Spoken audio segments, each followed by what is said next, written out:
I feel more myself when I'm not trying to fit into mainstream society. And I think that's something in my drag, but it's also in my personal life that I'm just like, I go against the grain and I challenge authority and I challenge systems of oppression because I see the injustice in the world and I see the inequality and it pisses me off. What's poppin'? My name's Shy Friend. My name is Rowan. Hi, I'm Ian from Apollo Western Cup. My name is Dana Demento. My name is Katie. We are from the House of Ebony, and you're watching Queer in Alberta.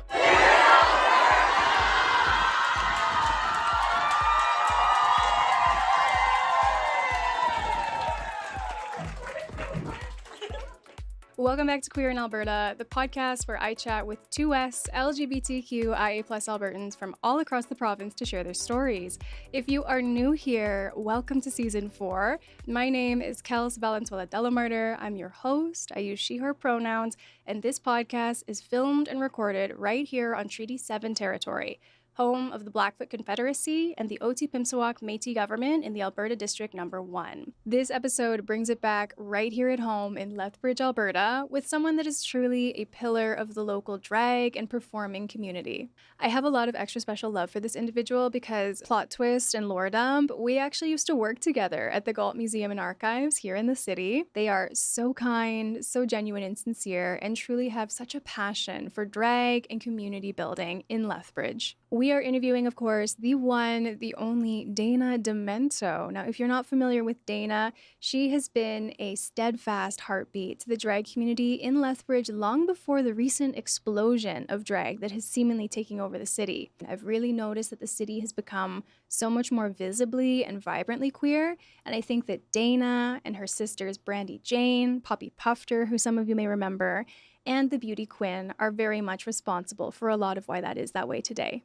So what can I say about Dana? She is truly a lesbian at heart. She's born and raised here and lived the majority of her life here in the city. She's very DIY punk, very grunge, very conceptual. She's a fierce artist who really centers advocacy, yes, but from what I know of her, both professionally and personally as friends, Dana really tries to do good in the community, whether that's in terms of using the platform that she has to give voice to the issues that matter to her and to her community, or to learn. She really strives to decolonize her work, to decolonize drag, and it's very, very important that we have someone like her here in Lethbridge today. We were robbed recently. I was supposed to perform at a show with her in drag as my alter ego Topsilog, so I'm hoping that by the time this episode airs, we can rectify this. We need to be on stage together because Dana, she's truly such a gem. I think it's safe to say that I've shared a lot about my perspective on how Lethbridge has shifted, but realistically, I've only lived here for just over 10 years. It has been a much larger and significant change from the perspective of somebody like Dana, who grew up here, went to school here, moved away, and then ultimately chose to come back home. For those of you local to Lethbridge, there is a fantastic show called Babes and Brews that is monthly, bi-monthly at Theoretically Brewing Co. You'll get to hear the behind the scenes of how Babes and Brews started with Poppy Pufter, Brandy Jane, and Dana, and as well as a recap on maybe what is it going to look like in the future now that a few of the original members no longer live here in Lethbridge. So really, I just got to the hot gossip. I went straight to the source and put Dana in the hot seat and went, spill the tea. You'll learn a lot about the amazing and kind person that Dana is. You will also watch my cat, the studio cat Hazel, really get too comfortable with Dana and derail the episode a couple of times. And truly the takeaway from Dana's experience is that motherhood is fulfilling. This will make sense to you in about 10 minutes. This is Queer in Alberta featuring Dana Demento, the one and only from Lethbridge, Alberta.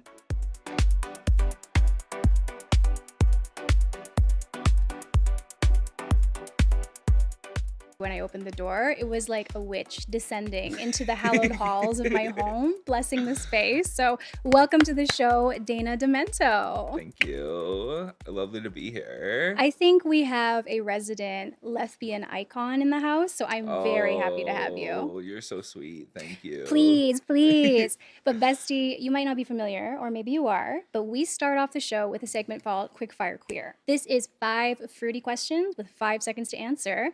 And we're going to get started. Okay. Let's do it.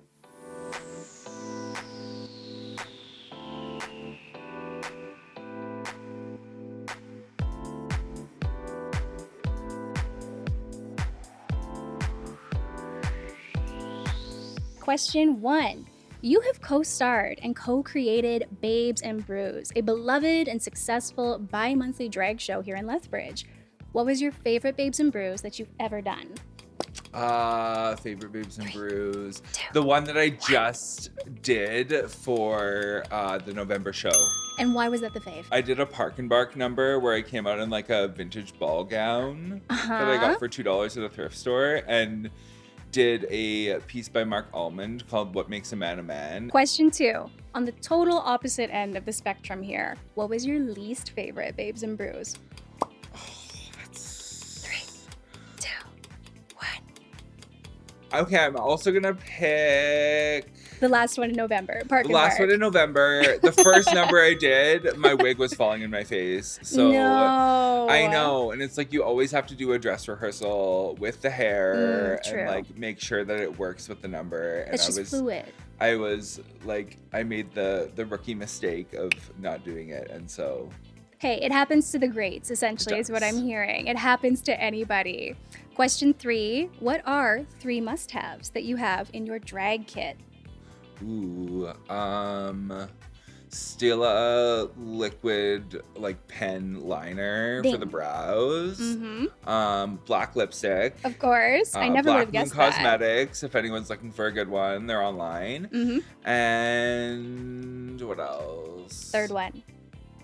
Gotta have some good lashes. I mean, I can feel the wind Yeah. beating my way Yeah. today, so I think that's a good 3. Question 4. In the last few years, you've mentored a drag kid or 2. Give me 3 words that describe motherhood to you. Aww. I would say rewarding. I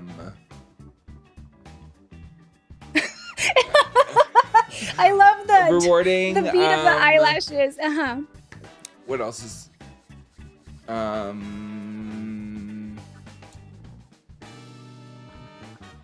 be challenging. Challenging. That's a good one. And just lovely. Lovely. These are the best 3 words and the delivery that I could have ever asked for. If you've ever hesitated about motherhood, let Dana get those worries out of the way for you. Bat them out of the way. Your final question.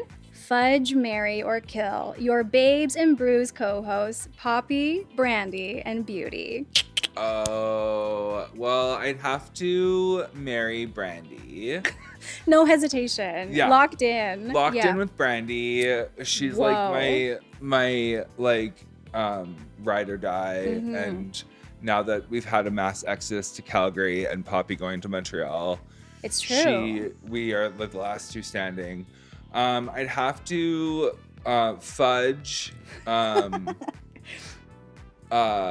Beauty. Oh, once again, no hesitation and a little bit of She blush is coming Beauty. up. She is Grace. She is, yeah. She's the Gorgina of the group, and then I'd have to kill Poppy, although I don't want to, but Yeah, what is the reasoning for putting Poppy in that? She's done. She's chopped. I don't know. But I also, the last time she was in Lethbridge told me that she had a dream about me where it was like a pageant. And then it was like a nightmare. And all of a sudden, all the contestants were getting impaled on spikes. But it was beautiful. And so I also am a huge horror buff. So I feel like to kill someone is like an an act honor. of love. It's an act of love. It It's an honor. is. Wow, that was the juiciest little quickfire queer. Poppy, you are loved. You are very, You are very loved. Cheers, my love. That Boom. is tea. The bit on motherhood got me. It really did. It's rewarding. And then just mob.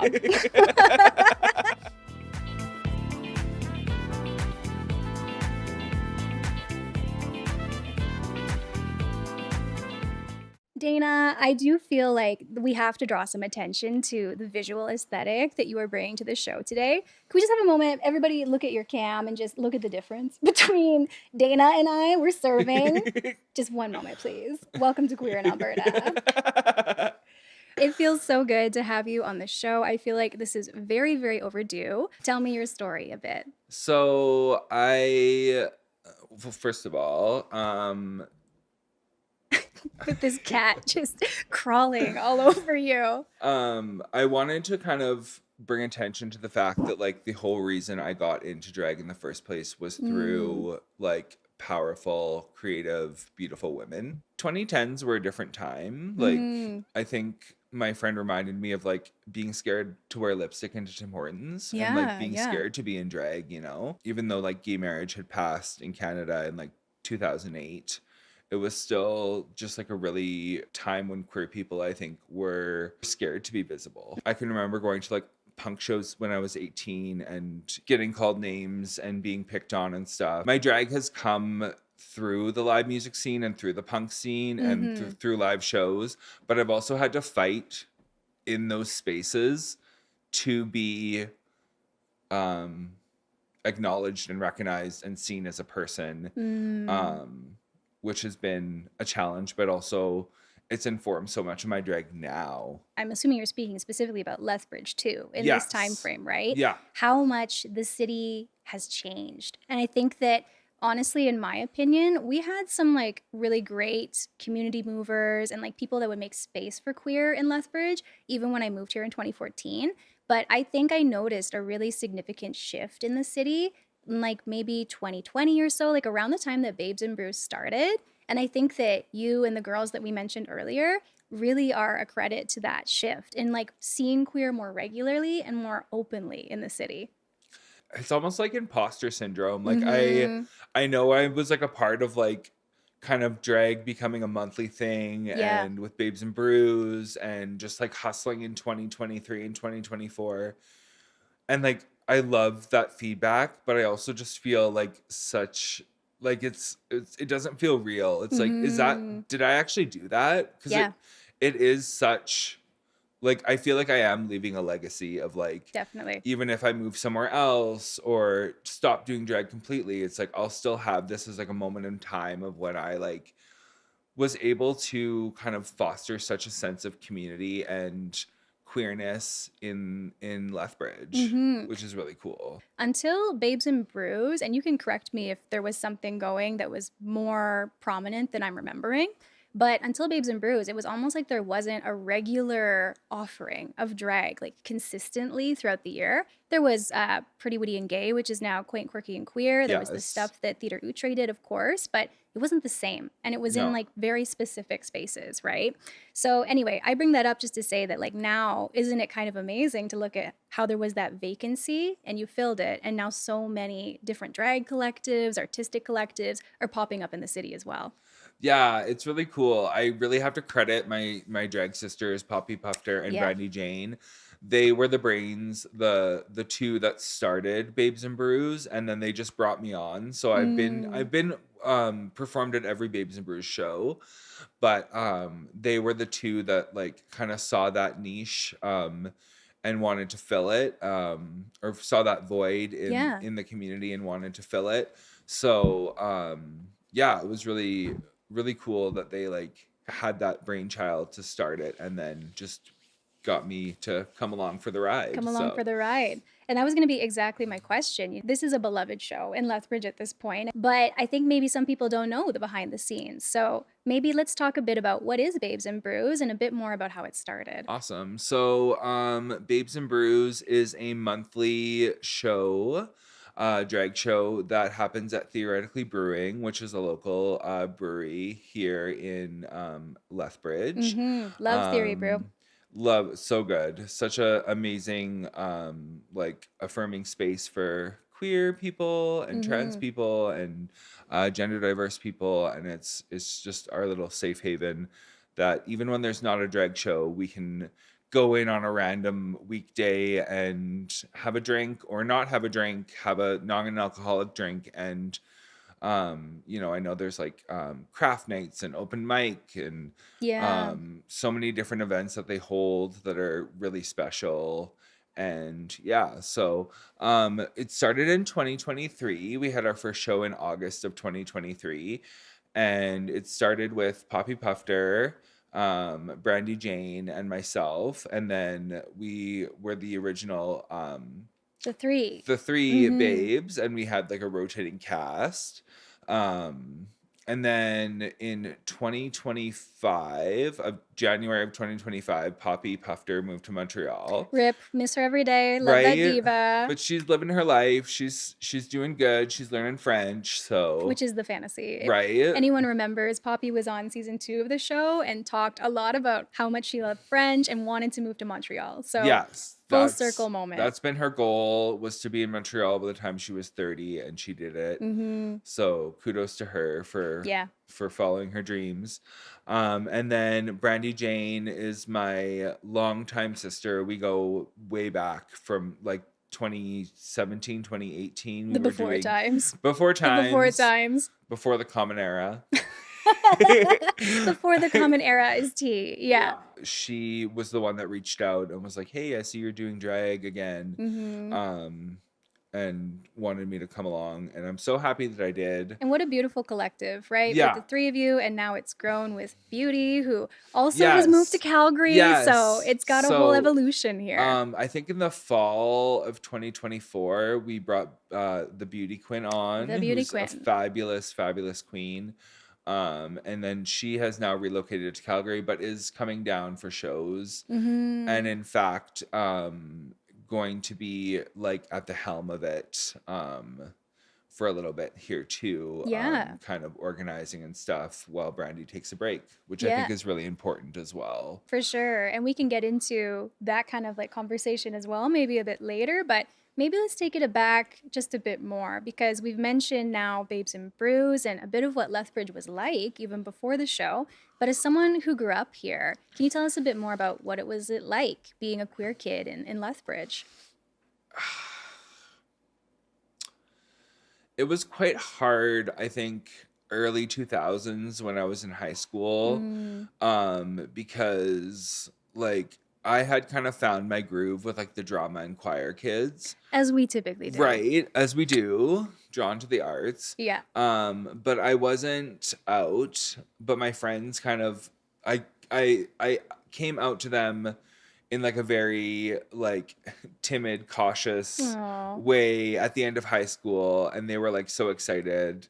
They were like messaging each other probably on MSN Messenger or something going, I've got confirmation from Dana. So it was like after high school, I felt like I could come out. And then around that time, I started going to they were called the gay dances.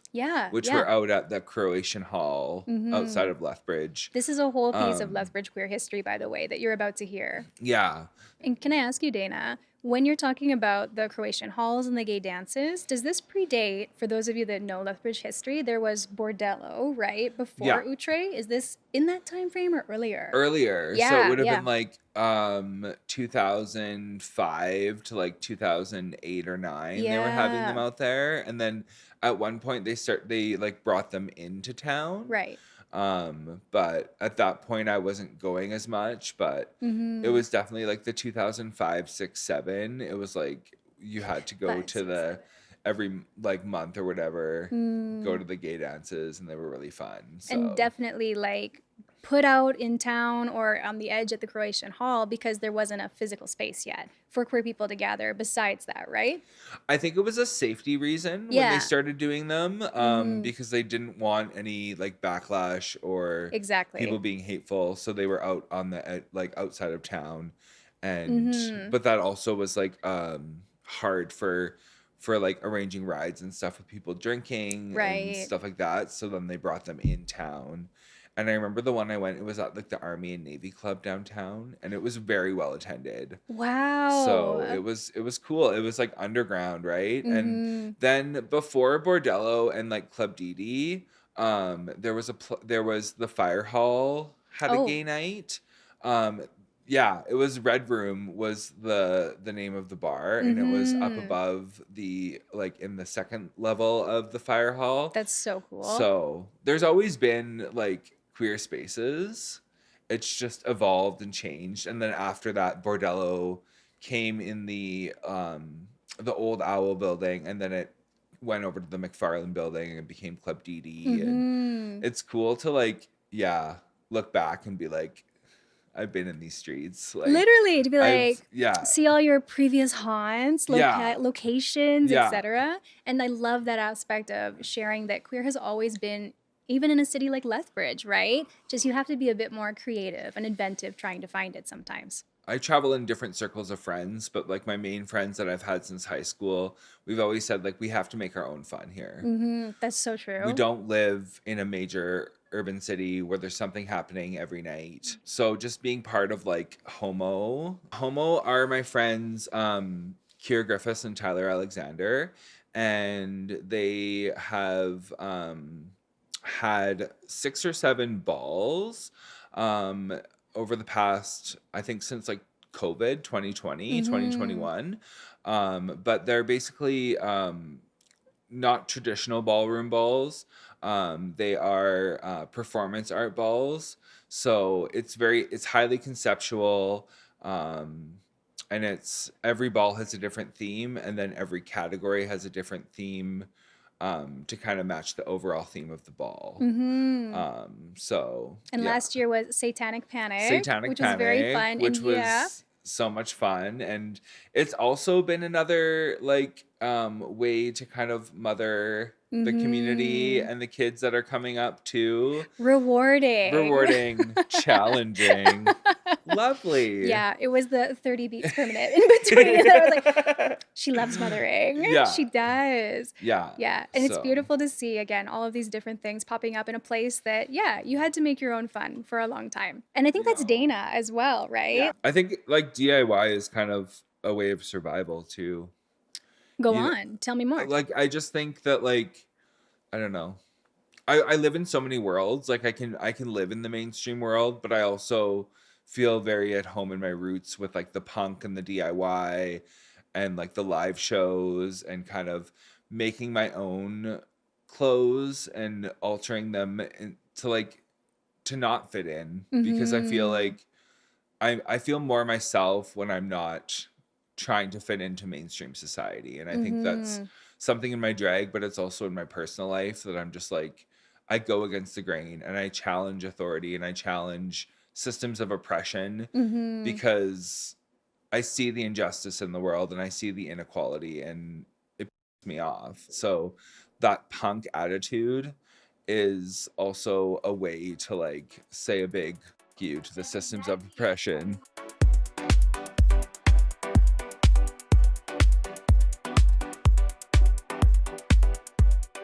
What would you maybe say to people who perhaps overlook Lethbridge or even view its queer community as an afterthought?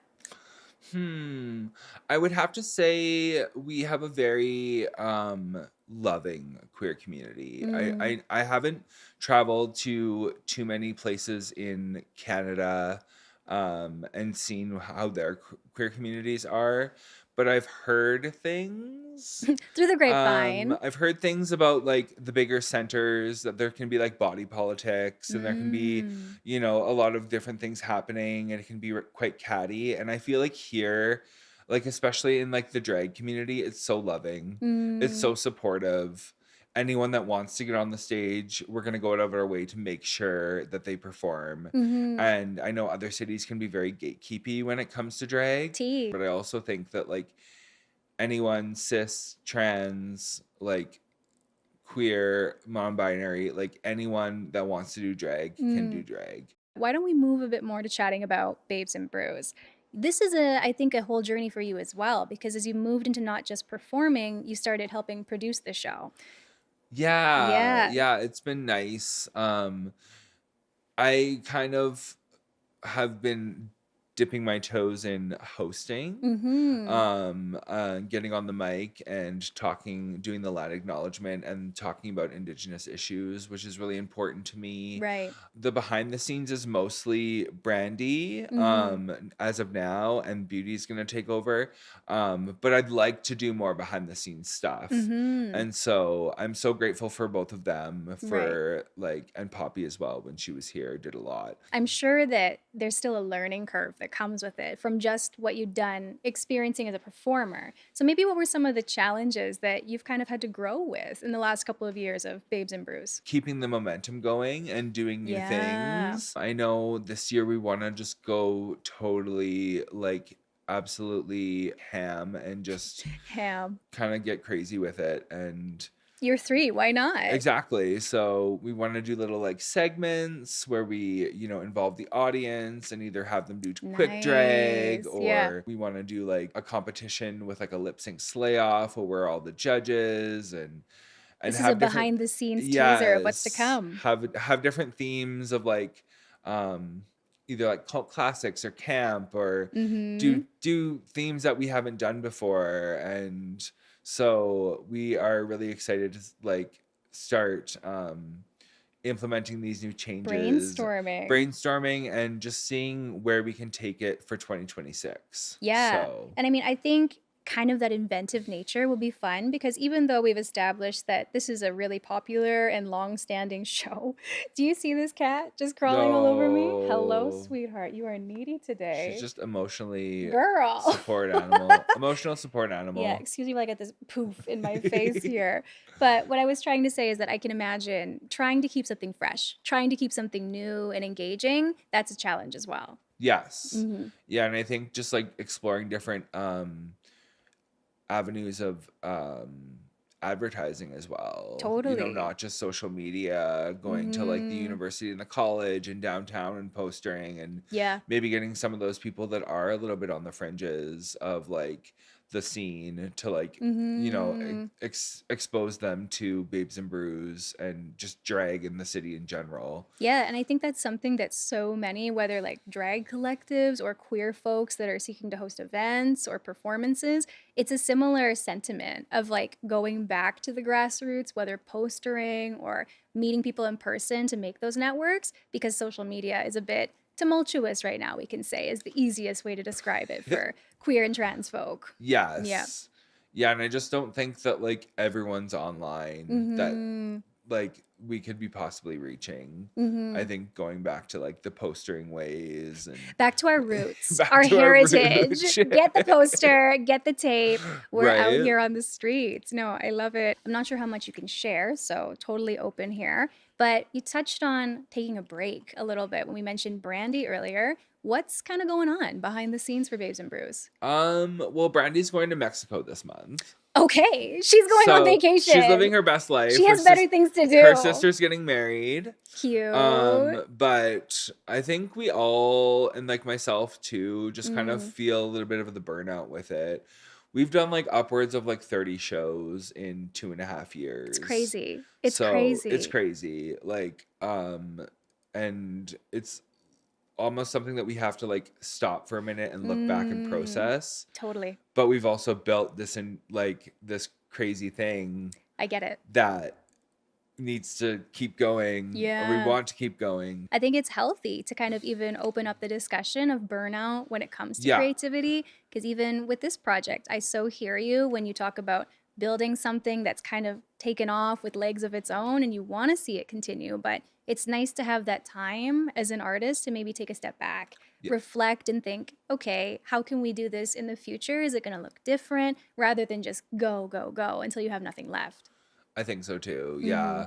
It's one of those things where if there's a Babes and Brews happening, I don't know if I can sit at home and not be a part of it. Yeah. Or at least yeah. sit in the audience. Ugh, jitters. FOMO. Yeah. Yeah. Can you So- imagine? You're just like, let me get my stilettos. Let me Yeah. just get I'm my just black gonna watch my lipstick. Buffy the Vampire Slayer tonight in bed. I'm like not doing that. But no, I'm excited for you and for the whole group to see how this show changes, how it grows. And I know you'll be back for it. It's not an end. It's just shifting, changing things a bit. Yeah.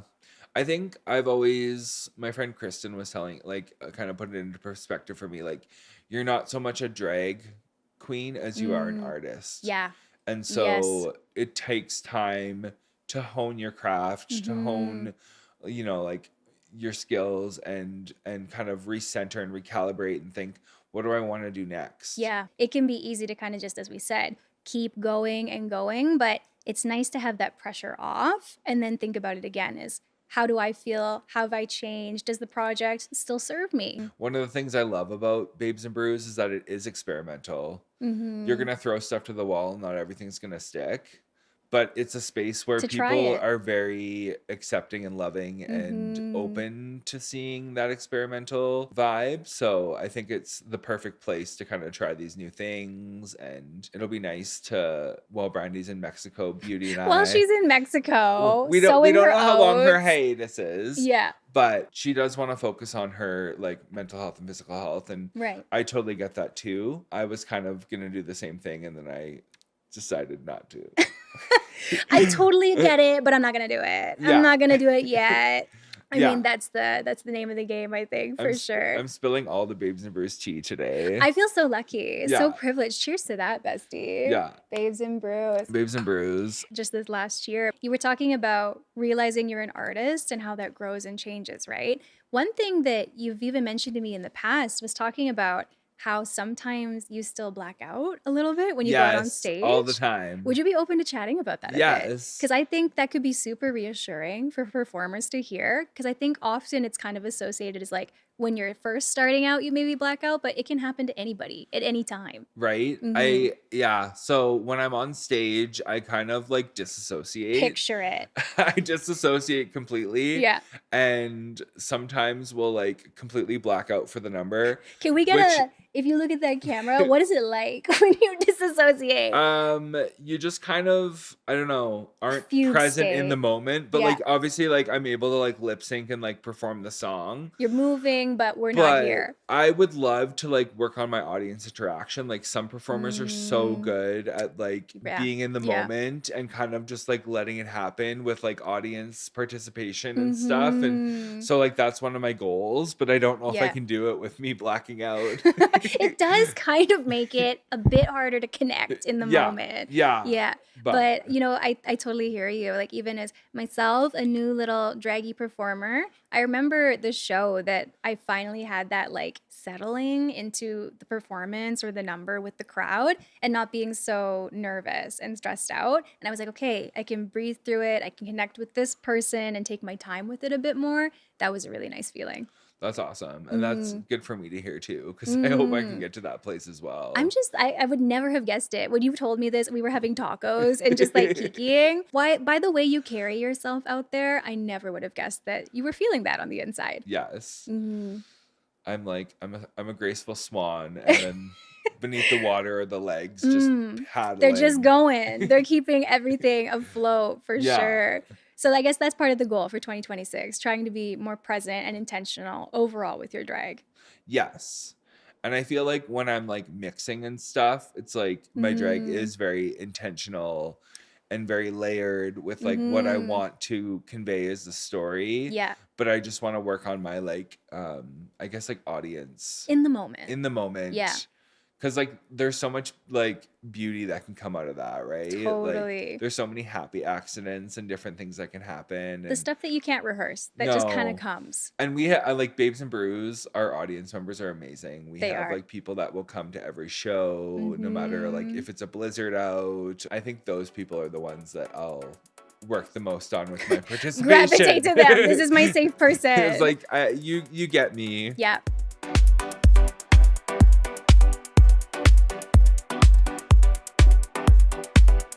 I'm excited to highlight this, Dana, because for folks that don't know, you also work at the Galt Museum and Archives here in Lethbridge. I do. And I keep seeing on my timeline, drag swap with Dana Demento or drag bingo, drag something, Dana Demento. It makes me so happy as your friend to see you getting opportunities, but also curious to see this shift from performance to education, programming. What's going on? What's going on at the museum? So yeah, I'm really lucky that like my day job is so affirming, And this is where we met Yeah, also, which yeah, is so funny. yes. Yeah. ex-coworkers, now Ex-coworkers, friends. still lovers. Yeah. But I started at the museum in 2023 and immediately like a couple months after started doing like education programs, community programs.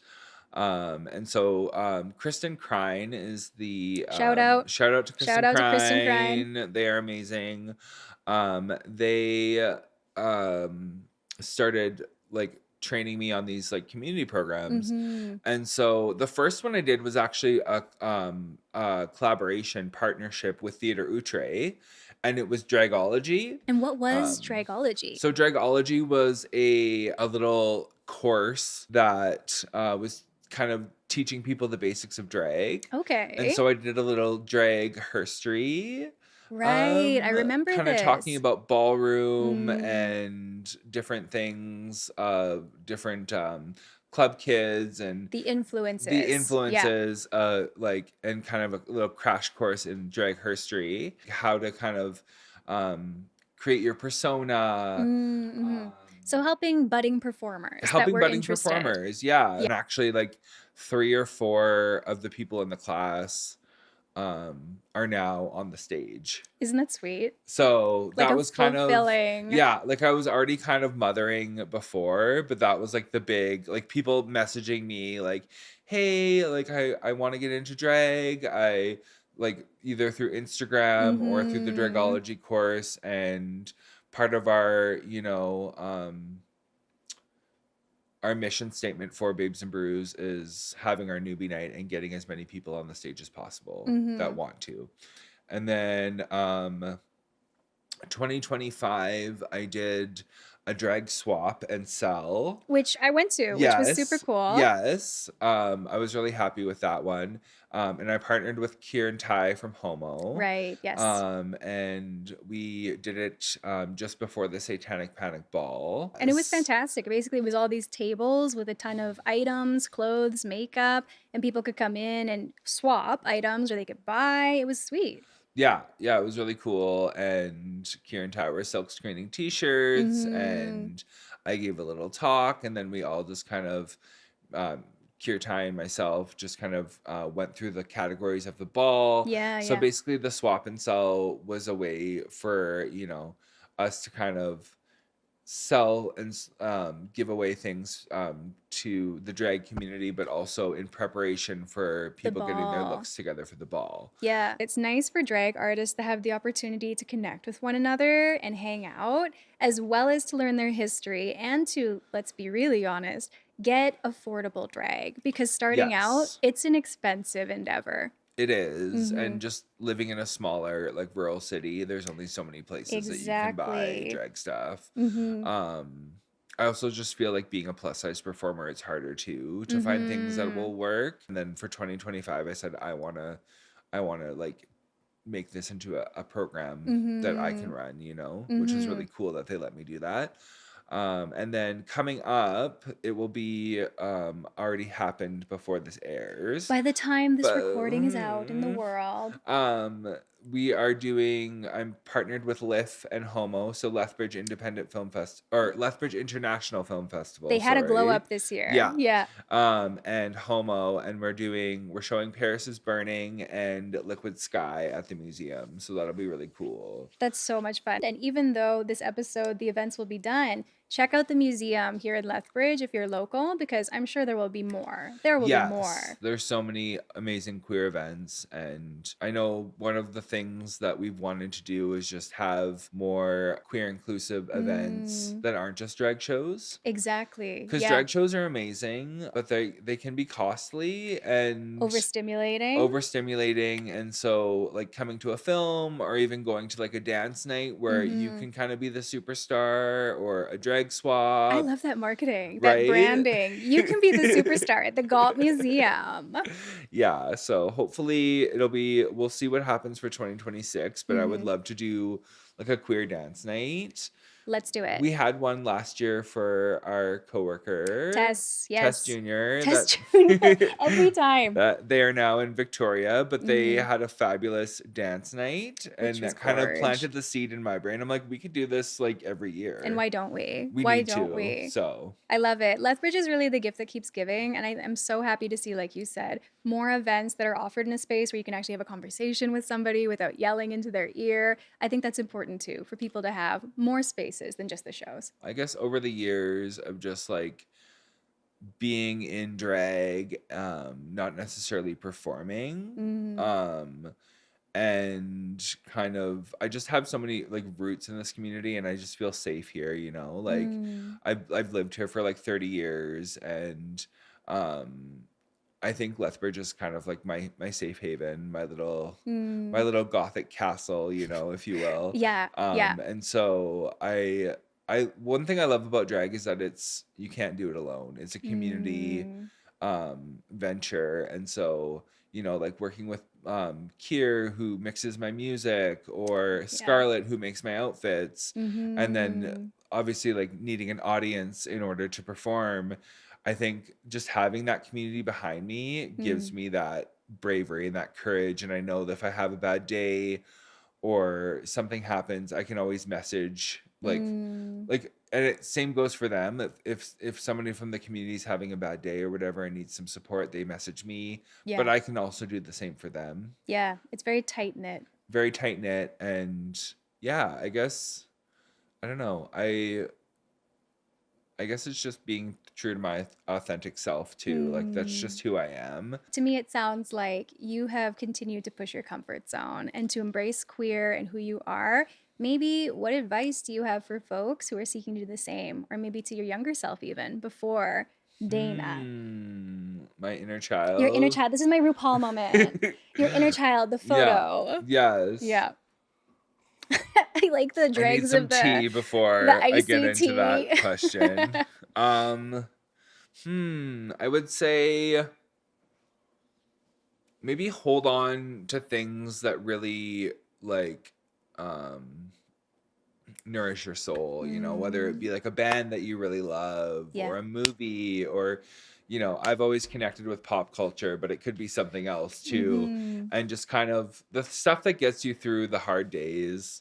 You know, you're blasting music in your car, or you're watching a film that really like is just like your go-to happy, or a show or something, you know? This is so textbook queer kid in a small city. Right? Like we were all. I know for myself growing up, it was always Wizard of Oz. I loved Wizard of Oz. I used to dress up as the witch. I had like a navy skirt and like a white shawl and green gloves, and my mom always tells me this story, and I let her retell it even though I know the story.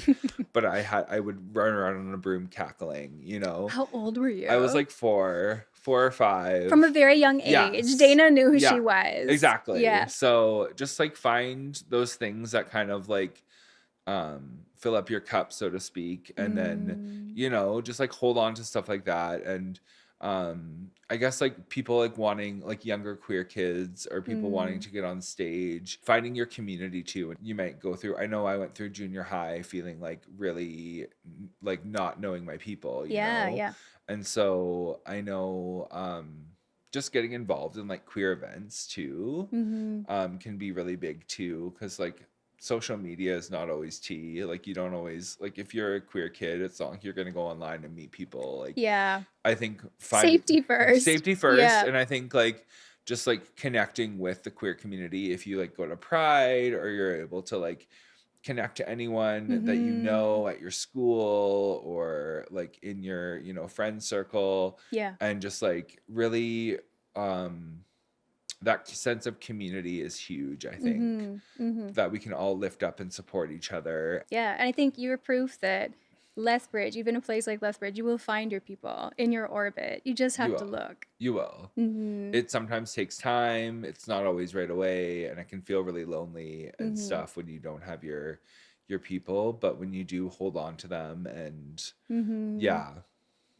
get there. And, you know, how does it feel to this is just off the top of my brain, like sitting here in this outfit, looking at the drag you have done in the last few years alone? How does it feel to look at the person you are today versus where everything started with Elphaba or Wicked Witch gloves, et cetera, et cetera? Yeah, it feels kind of wild, like looking back, and like I think I'm still processing everything that's happened. And I have like memories that will just like pop up, and like even just going on Facebook has all my old photos. So like what a time capsule. Going on a memory lane walk down like Facebook photos is always fun too. And just thinking like, I feel like I've lived like 10 lives. Me like, too. Yeah. I get it. I've lived like 10 lives, and like I'll be 40 this year, which is crazy. And right?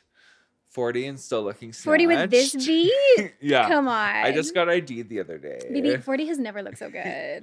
Thank you. Wow. But yeah, just like processing my life, Yeah. you know, like, and there's been trauma, there's been hard times, but there's Mm. also been a lot of really positive things. Mhm. I think one person I have to shout out is Mama Demento. Love If you Mama know Mama Demento, you Demento. know she's like the stage mom of Lethbridge in like the nicest way possible. Like brings a sewing kit to every show. Yeah. Will be like sewing something on someone while like tying Yeah. up a corset, while, you know, like getting everyone together. And so Mhm. she is my person, and I absolutely love her and would not be where I am today without her. So I think that's gorgeous. Beautiful shout out to Mama Demento, to Lethbridge, and I want to give one for yourself because one of the things that's always stood out to me, Dana, about you as a person is that not only is your artistry so unique and creative, you put your spin and flair on everything, but you have your heart at the center of it in Aw. everything that you do. So I feel so happy that you came into the studio with me today, that you shared your love for Lethbridge, for this creative aspect of your life. And I can't wait to see what 2026 brings us with Dana Demento. Mwah. Much, Mwah. much love, my dear. Thank you. Well, we are at the tail end of our interview. The only thing I have left are some audience questions. People were excited, of course, to see that you were coming onto the show, and they had questions for you, things to say. Are you ready? Yeah. Okay. So this one is from another fellow draggy in Lethbridge. It's from Adrian Jazz Hands. Oh, And it love says, him. right? It says, how do you get through it? What balances you and your craft? I love you, Dana. Aww. And I'm missing the first part. It says, being such a staple in the Lethbridge drag scene must be exhausting sometimes. It was 2 parts. So how do Okay. you get through that? How do I get through it? Yeah. I would say it's, you know, that like preparation, like I'm gonna style this wig, or I'm gonna stone something, and then I'm gonna work on my, you know, there's a lot that goes into it with like practicing and stuff, and different choreo and or different blocking and stuff like that, of like practicing and the prep for the show, which is like such a ritual. And you know, you just get so amped up, and then like actual show day where you're like listening to your hype music and painting. I just think that it's a healthy addiction, because A healthy addiction. it's a healthy addiction I because love when like we phrase it as a healthy addiction. it's such a natural high to be on stage. It you totally know? is. And so I think that, you know, it's something that not everyone understands, but once you've like performed, and if it resonates with you, it's just like it fills you up, but it also exhausts you at the same time. I don't know how to describe it, but like She's a giver and a taker. yeah, and like aftercare of a show is always like grab some greasy fast food, a hot bath with Epsom salt. This rot in is bed and really watch good a show. information. Yeah. The Epsom is a really good Yeah. tip. I'm going to take that for my next show. Your second question is from Mary, and she says, where are you finding hope in this weird time? So a bit of a heavier question. I think the whole aspect of like performing and just going to drag shows and supporting queer events is an act of resistance. You know, and like it's hard. I took a break from social media and delved right back in a couple days ago and saw that like the horrors are persisting. The horrors, yeah. But all we can do is try and get through it and live authentically and be queer and be political and speak out, and you know, but also be absurd and be silly and be loud and be all of the things that kind of drag allows us to be. But just like getting through it is like leaving our mark, you know. Like it's definitely you can go down the rabbit hole and be, you know, afraid of what's happening, but you can also go on the other end and be like, well, I'm gonna do the best I can to keep going. I think that's beautiful. Even though some people might feel like drag, they don't want to be talking about politics or stuff like that. Inherently, it is a political act. Well, yeah, I think it's interesting of like how drag has gone mainstream, and with a certain show that's on TV right now. We kind A of certain show that shall not be named. that shall not. We don't know her. And we kind of lose sight of the punk political like roots of drag, grit. right? The grit and the, like, and I know there's lots of like performers online that are super outspoken, and that's amazing. Yeah. But like with that polished drag, Yes. it's just we kind of lose sight of like the true nature and the origins of drag. So Well, that's why I'm so happy to see more artists like you on the scene. Thank you for everything that you do, Dana. That was your Queer in Alberta audience question portion and interview. You aced it. You aced it. Is there anything else you wanted to say that you didn't have a chance to in the interview? Oh, I guess I would add to like the queer kids that are kind of looking for community. Like the Owl has their Wigs and Waffles. I think they're going to do like 3 this year. And they're typically more family They're friendly. all ages. Yeah. So like getting, if you can go to those, and then Pride in the Park as well as all ages. It would be nice to see some other all ages shows pop up around town. Yeah. And then again, I think your museum programming would also fit into that. Exactly. Paris is Burning is 14A. True. So maybe look at the rating, but there should be something coming exactly. And I feel like, something in the cards for 2026 would be like an all ages queer event. Is this the moment where we plant the seed? Is Maybe this it the moment? is. I love to see it. Well, Dana, that was gorgeous. Can you do me one last favor on the show? Yeah. So it's 2 parts. The first is I want you to look into this camera and tell folks where they can find you on social media or however they can follow along. Okay. So you can find me on Instagram at Dana Demento. I think where else am I online? I'm on TikTok as well. And just Dana Demento on TikTok as well. Is there any it's just Dana Demento is the whole username? Yes. Okay. Yeah. And then the Galt Museum Programs page. Galt Museum Programs, Babes and Brews, YQL on Instagram. Yeah. Yeah. That's perfect. Okay, so those are all of the places to see everything that Dana's doing. And the last request I have for you is, again, in this camera, can you look at it and say, my name is Dana Demento, and you are watching Queer in Alberta? I would love to. Yeah. My name is Dana Demento, and you're watching Queer in Alberta. Yay! You did it, bestie. That was stunning. That was so good. Did you have fun? I did. Coming up next on Queer in Alberta. But I think one of the things that excited me about coming back was sort of pushing against this idea of like what is or who is an Albertan. Yes.